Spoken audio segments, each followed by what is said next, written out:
And meanwhile, President Aquino does not see the arrest of the Tiamzon couple to have an impact on the peace process. But with the communist rebels, he also says that the resumption of the talks depend on the willingness of the CPP, NPA, NDF.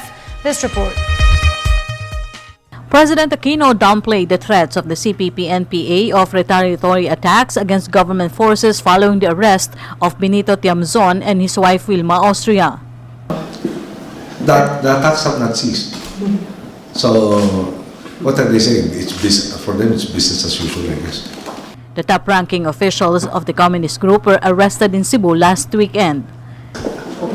Sir, did the arrest of the Tiamzon couple come as a surprise to you, or was this the one that you were mentioning last week? It was a surprise because I did mention it. The president considers the arrest as a serious blow against the communist group. Now, it does deliver a serious blow. And it shows you also the competency of our security forces.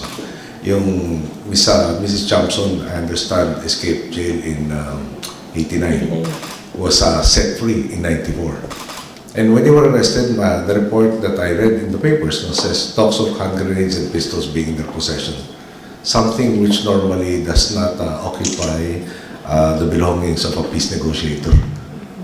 Right. President Aquino believes that the fall of the couple will not have much impact on the stalled peace talks since the NDF, CPP, NPA have walked out of the negotiations.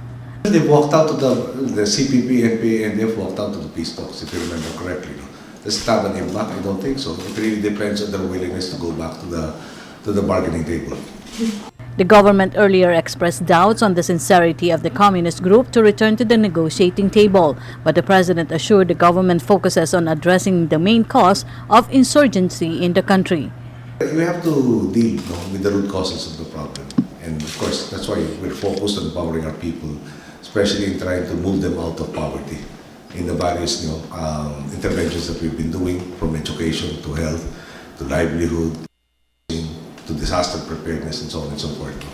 For the People's Television, Ignacio.